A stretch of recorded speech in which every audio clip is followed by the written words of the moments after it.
Good morning students. आज हम पढ़ने जा रहे हैं व्यवहारिक व्याकरण के तहत पद परिचय।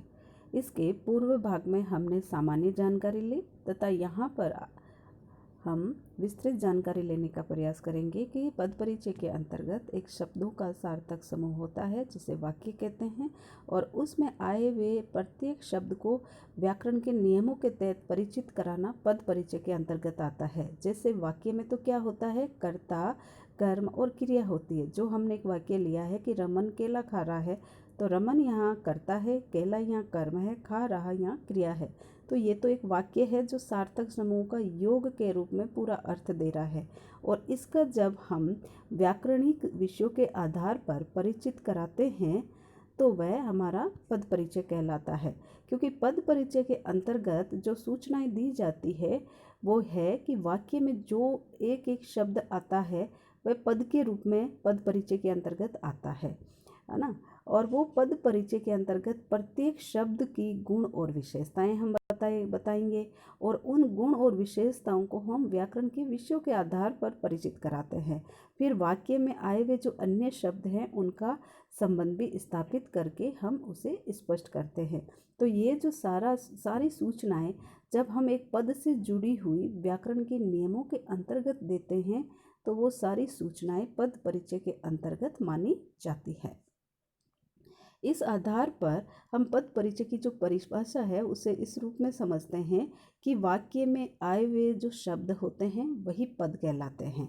यानी वाक्य में एक सार्थक समूह का योग वाला जो वाक्य है उसमें जितने शब्द आते हैं वह सभी पद के रूप में मान्य होते हैं, और उनको व्याकरण के नियमों के आधार पर जब परिचित करते हैं तो वह पद परिचय बन जाता है।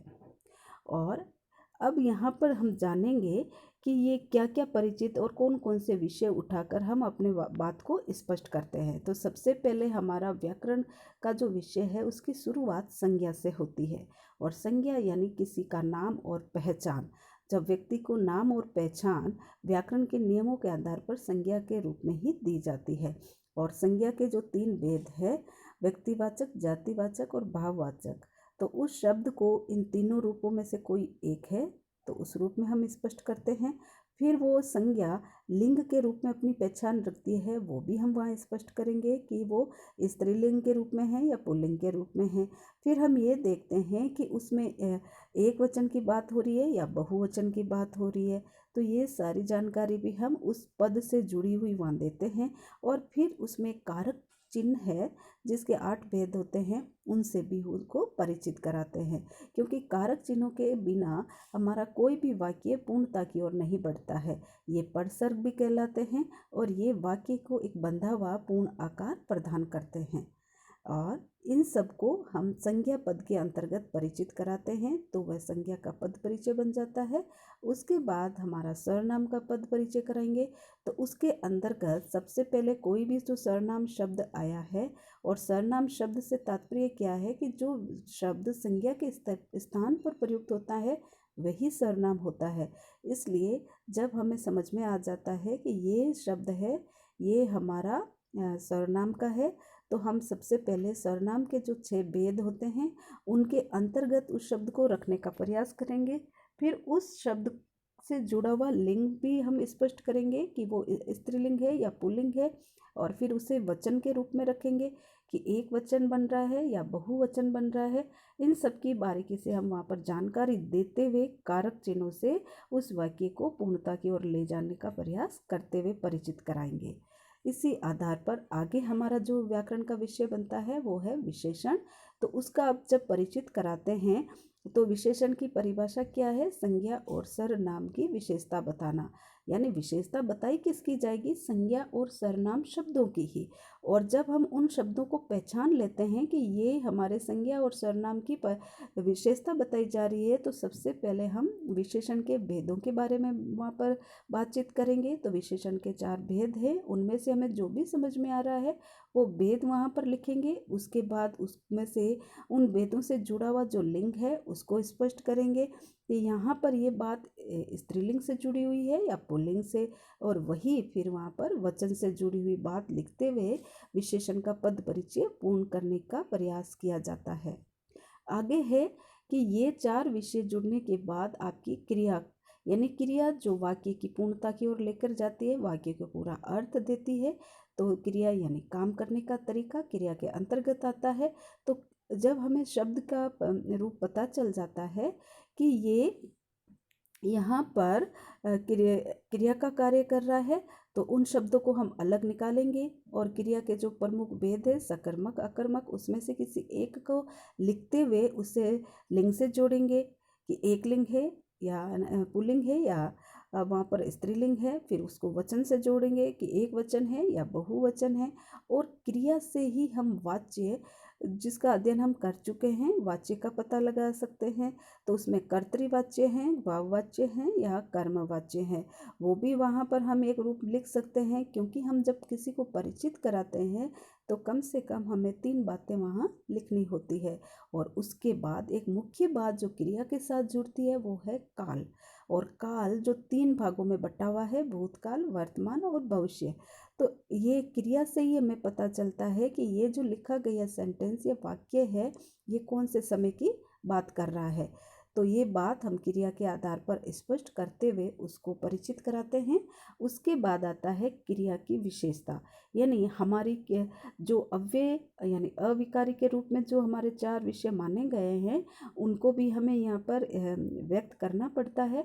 उसका सबसे पहला भेद होता है क्रिया विशेषण, यानी आपके द्वारा यानी सेंटेंस में जो कर्ता के द्वारा क्रिया की गई है उस क्रिया से जुड़ी हुई अगर विशेषता है तो वो इसमें लिखी जाती है। तो सबसे पहले हम क्रिया को ढूंढने का प्रयास करते हैं और क्रिया के आगे जो शब्द लिखा जाता है वो उसकी विशेषता को व्यक्त करता है। और जब हमें ये चीज़ समझ में आ जाती है तो वहाँ पर हम क्रिया विशेषण के जो 4 भेद हैं उसको हम वहाँ पर लिखने का प्रयास करेंगे कि रीतिवाचक है, कालवाचक है, स्थानवाचक है या परिमाणवाचक है। इन चारों में से हम किसी एक भेद को वहाँ पर लिखकर क्रिया विशेषण के बारे में जानकारी देंगे और फिर उसका संबंध वाक्य के अन्य रूपों में जो शब्द आए हुए हैं उनसे जोड़ने का प्रयास करते हुए इसका परिचित कराएंगे। उसके बाद में क्रिया अव्यय का दूसरा रूप होता है संबंध बोधक। तो उसको परिचित कराने के लिए वाक्य में उस जो शब्द हैं उन शब्दों को हम ढूंढेंगे जो अव्यय के रूप में आए हैं। और अव्यय या अविकारी जिससे कि हमारे वाक्य में कोई फर्क नहीं पड़ता है, वे सिर्फ अपने स्थान को प्रमुख रूप में वाक्य को जोड़ने के लिए प्रयोग में किए जाते हैं। तो वहाँ पर जब हमें शब्द का प्रयोग पता चल जाता है या शब्द हमें समझ में आ जाता है तो वहाँ पर हम ये देखने का प्रयास करेंगे कि ये संबंध बोधक अव्यय है। फिर हम उसके जो प्रमुख उपभेद है उनको वहाँ पर लिखने का प्रयास करेंगे और फिर उस शब्द को वाक्य के अन्य शब्दों से जोड़ते हुए उसका परिचित कराएंगे। इसी प्रकार इसका आगे का भेद है समुच्चय बोधक अव्यय। और समुच्चय बोधक अव्यय का जब हम पद परिचय देते हैं और हमें शब्द समझ में आ जाता है तो उसके लिए हम शब्दों का निर्धारित करेंगे, उसे अलग निकालेंगे, उससे संबंधित सारी जानकारी उसके भेदों के रूप में देंगे और उसका संबंध वाक्य के अन्य शब्दों से जोड़ेंगे। क्योंकि समुच्चय बोधक का शाब्दिक अर्थ होता है 2 अलग अलग सेंटेंस यानी वाक्यों को जोड़ना, संयोजक के रूप में, विभाजक के रूप में, विरोध मूलक। यानी हमारा जो वाक्य बहुत सारी बातें कह रहा है, कहते हुए जो उन दोनों के बीच में 2-3 वाक्यों के बीच में जो संबंध है उन जोड़ने का जो कार्य है वो समुच्चय बोधक चिन्हों के रूप में मान्य होता है। इसे योजक चिन्ह भी कहा जाता है। इसके बाद में इसका आगे का भेद है विस्मय आदि बोधक। जब इससे हम परिचित कराते हैं तो ये भी हमारा अव्यय का ही एक भेद है जो अविकारी के रूप में मान्य है और इससे हमारे वाक्य के अन्य रूपों में कोई फर्क नहीं पड़ता है, बल्कि हमारे मन में जो भाव उत्पन्न होते हैं उन भावों को जब हम शब्दों के रूप में व्यक्त करते हैं तो वहाँ पर विस्मय आदि बोधक शब्दावली का प्रयोग करते हैं। और यहाँ पर हम जो हमारे द्वारा कुछ शब्दों की व्यक्तता है वो इस प्रकार होती है कि हम खुशी में, दुख में और किसी को भय, चेतावनी आदि देने के लिए जो शब्दों का इस्तेमाल करते हैं वह सारे क्या कहलाते हैं, विस्मय से जुड़े हुए शब्द होते हैं। और जब हमें वो शब्द समझ में आ जाते हैं तो उनको बाहर निकालेंगे, उससे संबंधित भेदों से जोड़ते हुए उसको परिचित कराते हैं और हमारी बात को आगे ले जाते हैं और फिर उन शब्दों का हमारे वाक्य के अन्य शब्दों से संबंध स्थापित करते हुए परिचित कराते हैं।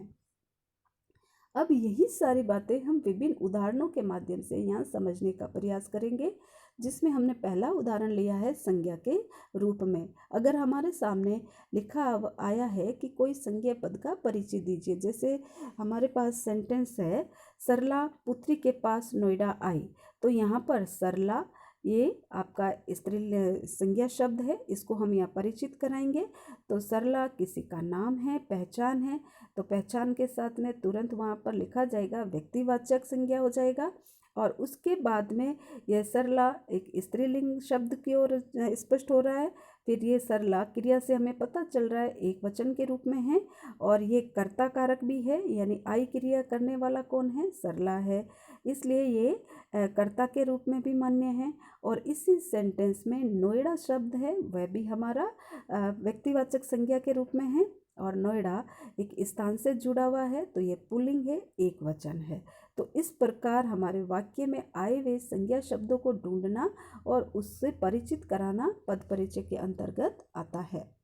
और हम दूसरा सेंटेंस हमने यहाँ लिया है सर्वनाम से जुड़ा हुआ, और हम अब यहाँ पर हम सर्वनाम का पद परिचय दे रहे हैं, और हमारे पास सेंटेंस है या वाक्य है वे खेल रहे हैं।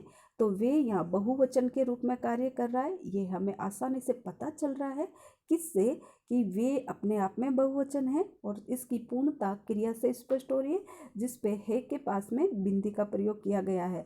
तो इसका उच्चारण किस रूप में होगा, हैं, वे खेल रहे हैं। और अब यहाँ पर जब हमें सर्वनाम शब्द के बारे में पता है कि वह शब्द है हमारा वे, तो अब हमें इसको परिचित कराएंगे। तो सबसे पहले शब्द लिखा जाएगा सर्वनाम, फिर वे शब्द हमारे सर्वनाम में पुरुषवाचक सर्वनाम जो इसका पहला भेद है, उसके खुद के 3 उपभेद है, जिसके बारे में हम पूर्व जानकारी ले चुके हैं।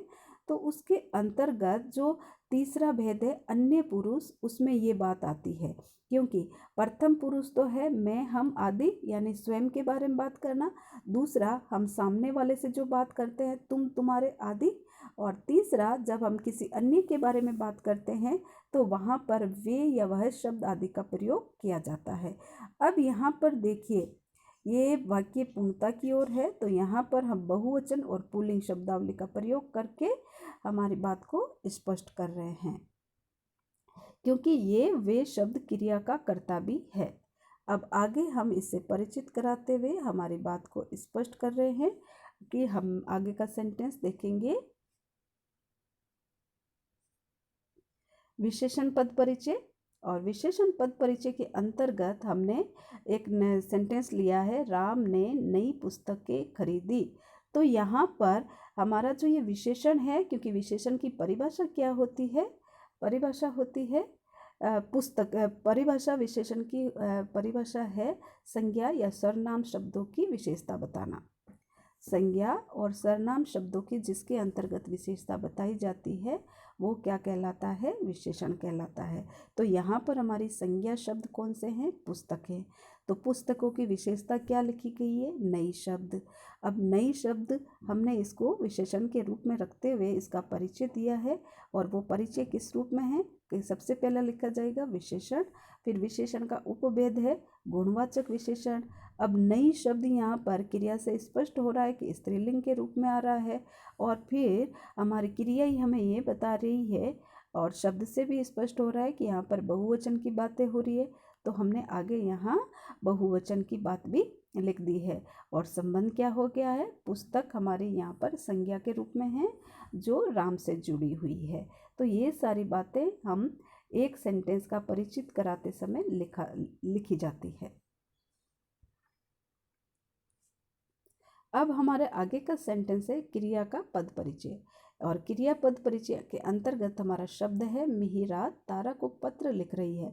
तो यहाँ पर क्रिया शब्द क्या है, लिख रही है, तो उसको हमने अलग लेकर लिख रही से जुड़ी हुई सारी बातें स्पष्ट करने की कोशिश करिए, क्योंकि ये पद परिचय के अंतर्गत लिखी जाती है, जिसमें क्रिया है हमारी, सबसे पहला क्रिया लिखा जाएगा, फिर हमने इसको सकर्मक क्रिया कहा है क्योंकि यहाँ पर कर्म से जुड़ी हुई है, लिखने का कार्य पत्र से जुड़ा हुआ है, तो ये हमारा सकर्मक है। उसके बाद में ये देखिए क्रिया से हमें ये भी पता चल रहा है कि ये स्त्रीलिंग की बात हो रही है, तो यहाँ हमने लिंग को स्त्रीलिंग के रूप में व्यक्त कर दिया है। फिर एक वचन है, कर्तृवाच्य है, क्योंकि यहाँ जो क्रिया है वो मिहिरा से जुड़ी हुई है, तो वो स्त्रीलिंग, एक वचन, कर्तृवाच्य, इन सारी बातों से जुड़ा होने के कारण वो सारी बातें यहाँ पर स्पष्ट की गई है। आगे अब क्रिया विशेषण का पद परिचय। क्रिया विशेषण यानी क्रिया की विशेषता इसमें पता लगनी चाहिए।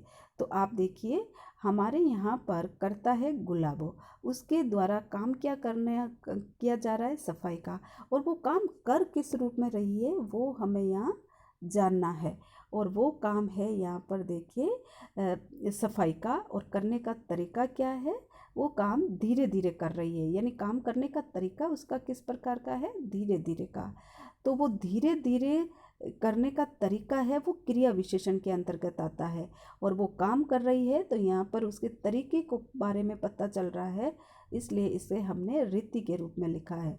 यानी धीरे धीरे को पहले क्या लिखेंगे, पहले लिखा जाएगा, आप इसमें अव्यय भी लिख सकते हो, अविकारी भी लिख सकते हो, फिर इसमें आप क्रिया विशेषण लिखोगे, यानी पहले आप अव्यय लिख दीजिए, अविकारी लिख दीजिए, उसके बाद क्रिया विशेषण लिखिए। और क्रिया विशेषण का उपभेद यहाँ रीतिवाचक के रूप में है, तो उसे भी आप यहाँ मेंशन कर सकते हो। और फिर ये जो कर रही है ये रीति की विशेषता भी बता रही है, यानी रीति के अंतर्गत आता क्या है, काम करने का तरीका आता है, और वो तरीका किस रूप में हो रहा है, धीरे धीरे हो रहा है। इसलिए देखिए अगर क्रिया विशेषण है तो वह क्रिया से पहले ही कोई विशेषता के रूप में शब्दावली का प्रयोग करके यहाँ लिखा जाता है, और उसे हम ढूंढते हैं और उसको परिचित कराते हैं। फिर है हमारा संबंध बोधक शब्दों का परिचय। और संबंध बोधक शब्द हमेशा दो वाक्य, दो शब्दों को जोड़ने के रूप में देखा जाता है। और इसमें हमारा जो शब्द है वो है के साथ। शब्द क्या है, के साथ, और के साथ शब्द को हमने अलग निकाला है। और अब इसको देखिए हमने परिचित करते हुए बताया है कि संबंध बोधक, सबसे पहले शब्द क्या लिखा जा रहा है, संबंध बोधक अव्यय। उसके बाद में ये संबंध और मेला शब्द को क्या कर रहा है, दोनों को मिला रहा है, यानी दोनों में संबंध स्थापित कर रहा है। और इसको संबंध बोधक अव्यय को पहचानना बहुत आसान होता है, क्योंकि ये दो शब्दों के साथ में वाक्य के रूप में लिखा जाता है, और वो होता है लिखने का तरीका के साथ, के आगे, के पीछे, इस तरह की जो शब्दावली का प्रयोग होता है, यानी के साथ में लिखकर जो शब्दावली का प्रयोग होता है वे संबंध बोधक शब्दों के रूप में मान्य होता है। आगे देखिए समुच्चय बोधक। और समुच्चय बोधक जिन्हें हम अव्यय योजक चिन्हों के रूप में भी मानते हैं, और वो योजक चिन्ह जिसे हम संयुक्त वाक्य के रूप में भी समझते हैं, क्योंकि संयुक्त वाक्य में हम दो सेंटेंस को जिन योजक चिन्हों के द्वारा एक करते हैं वो क्या, वो पहचान किसके रूप में है, वो समुच्चय बोधक शब्दों के रूप में आती है। इसलिए हमारा यहाँ पर जो लिया गया शब्द है, वह सेंटेंस है, वो है बबीता दूध नहीं लाई, बच्चों ने दूध नहीं पिया। यानी ये दो अलग अलग वाक्य हैं, इनको हमने जोड़ा है समुच्चय बोधक शब्दों के माध्यम से। और समुच्चय बोधक शब्द इसमें कौन सा है, इसलिए क्योंकि सेंटेंस क्या बन गया, दो अलग अलग सेंटेंस को एक किस रूप में बनाया कि बबीता दूध नहीं लाई इसलिए बच्चों ने दूध नहीं पिया, इसलिए हमने इसमें से शब्द निकाला, इसलिए क्योंकि ये हमारा समुच्चय बोधक अव्यय है। और इसको हमने पहचाना है कि सबसे पहले लिखेंगे अव्यय और उसके बाद में हम इसको लिखेंगे समुच्चय बोधक अव्यय के रूप में। ये इसकी पहचान है, ये इसका परिचय है। आगे देखें, हमारे पास है विस्मय आदि बोधक शब्दों का परिचय। तो विस्मय आदि बोधक शब्द जो हमारे मन के भावों को व्यक्त करते हैं, उनके लिए जो शब्दावली का प्रयोग है उसके लिए इसका एक तो चिन्ह होता है जो हम वहाँ के पास में लगाया हुआ है, इस रूप में व्यक्त करते हैं। और हमारे बोलने वाले शब्द भी हमारे अलग ही रूप में होते हैं, खुशी को व्यक्त करते हैं, दुख को भी व्यक्त करते हैं, वो सारी बातें इसमें आराम से भावों के रूप में आती है, उन्हीं का हम इसमें परिचय कराते हैं। जैसे हमारा शब्द है वाह क्या छक्का मारा है, तो इसमें हमारा जो विस्मय आदि शब्द है वो है वाह। तो इसका परिचित लिखते हुए हम बताएंगे, सबसे पहले ये अव्यय है, अव्यय में विस्मय आदि बोधक शब्द है, और यहाँ पर एक खुशी की बात व्यक्त हो रही है, तो ये हर्ष के भाव को व्यक्त कर रहा है, क्योंकि हर्ष इसका एक उपभेद के रूप में मान्य है। अब हम उदाहरणों के माध्यम से, विभिन्न उदाहरणों के माध्यम से अपनी बात को और स्पष्ट करने का प्रयास करेंगे कि एक ही सेंटेंस में अगर बहुत सारे शब्दावली आई है तो हम उसको किस रूप में परिचित करें। तो विभिन्न पदों को व्याकरणिक रूप में परिचित कराना। हमारा सेंटेंस है, हम अपने देश पर मर मिटेंगे। तो इसमें हम शब्द है, सर्वनाम होगा, उत्तम पुरुष होगा, ये बहुवचन है, पुल्लिंग है, कर्ता कारक है। यानी इस मिटेंगे क्रिया का करने वाला कौन है? कर्ता है हम। तो ये सारी बातें हमने किस में लिखी? हम। उसके बाद अपने शब्द हमने लिया है, अपने में वापस वही सर्वनाम आएगा, अपने आप आदि शब्द निजवाचक के अंतर्गत आते हैं। तो दूसरा सर्वनाम का उपभेद आ जाएगा निजवाचक, ये पुल्लिंग के रूप में, क्योंकि क्रिया स्पष्ट हो रही है, पुल्लिंग एक वचन है।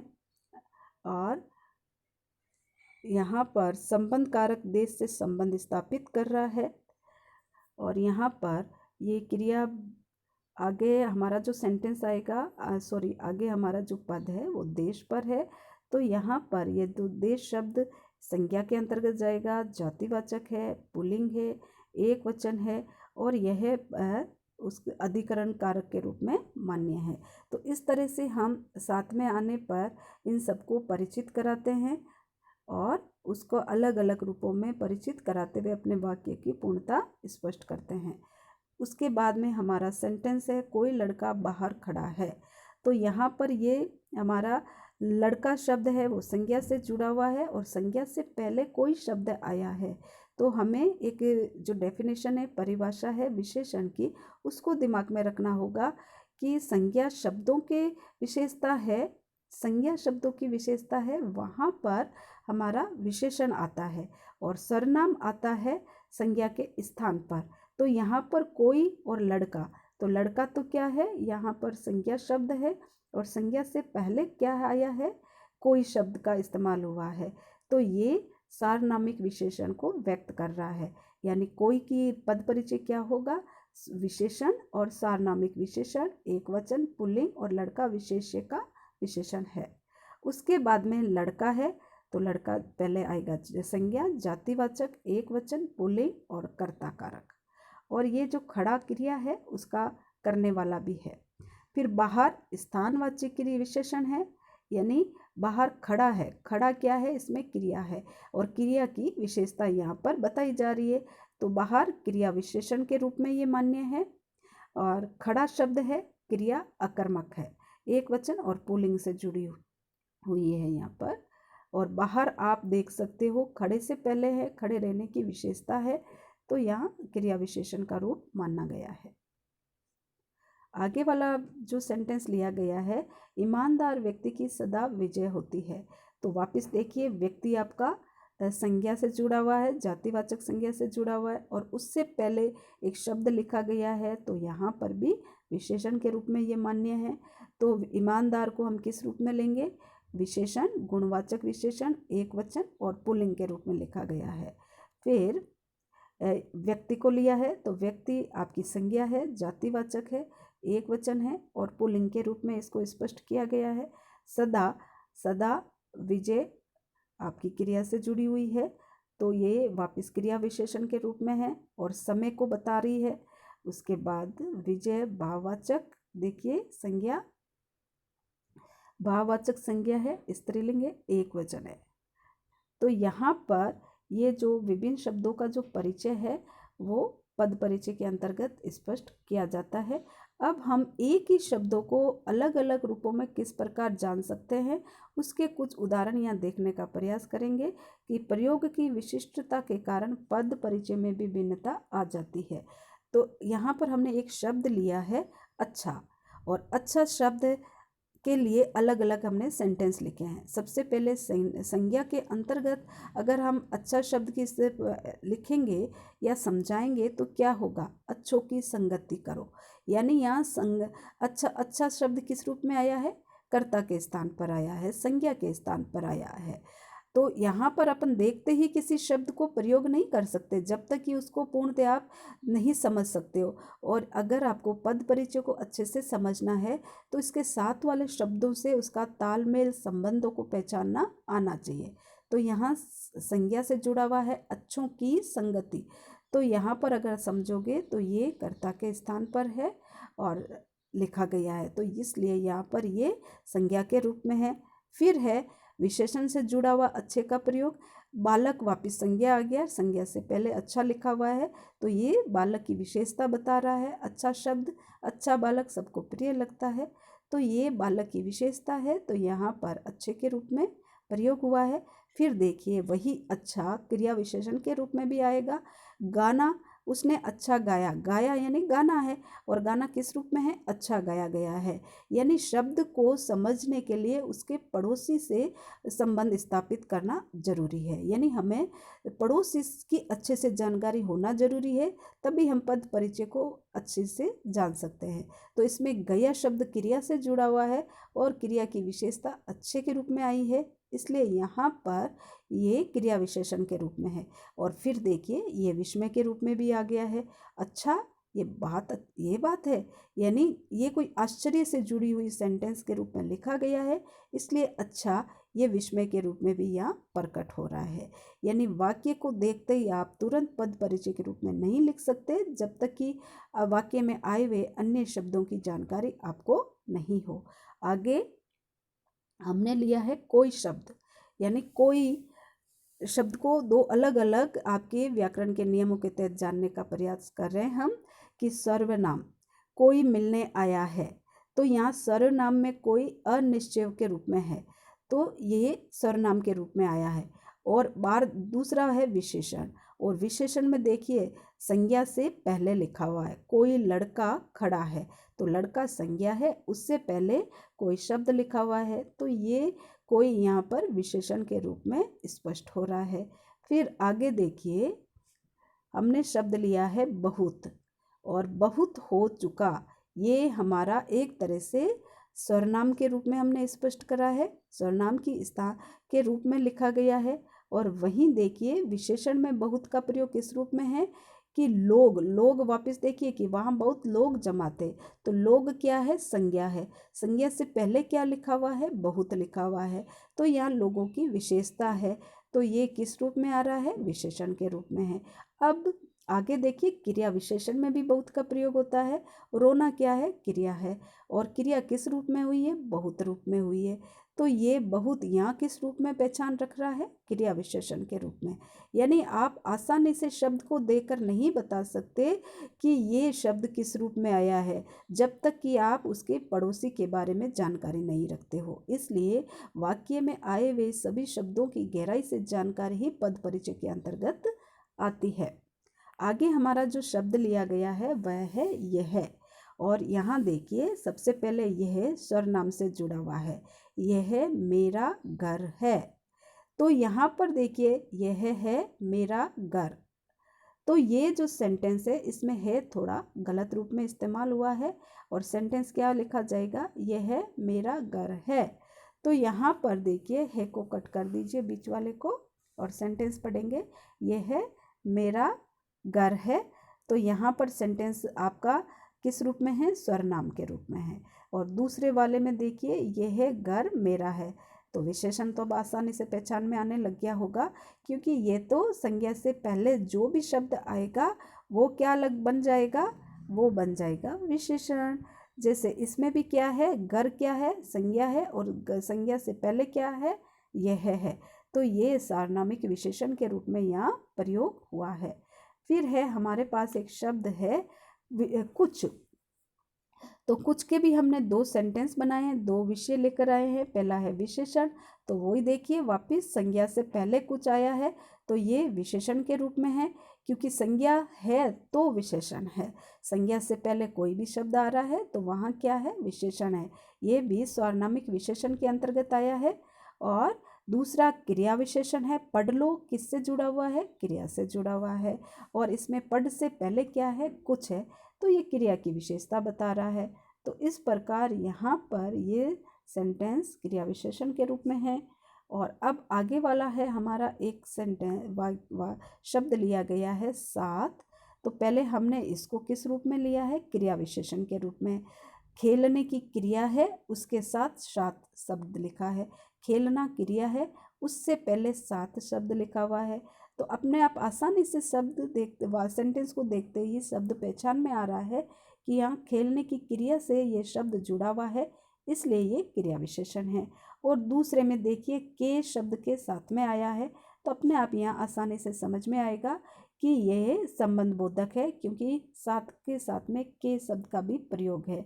तो ये दो शब्दों को जोड़ने के रूप में संबंध बोधक के रूप में यहाँ प्रयोग किया गया है। फिर आगे लिखा गया है डूबता व्यक्ति, तो यहाँ पर डूबना एक क्रिया है, डूबता व्यक्ति चिल्ला रहा है, तो यहाँ पर डूबने का हमने प्रयोग किया है। डूबना एक क्रिया है, तो ये क्रिया के रूप में ही पहचान रख रहा है। आगे का हमारा जो शब्द लिया गया है बुरा, और बुरा हमने देखिए दो रूपों में लिया है, विशेषण से जुड़ा हुआ है, क्रिया विशेषण से है।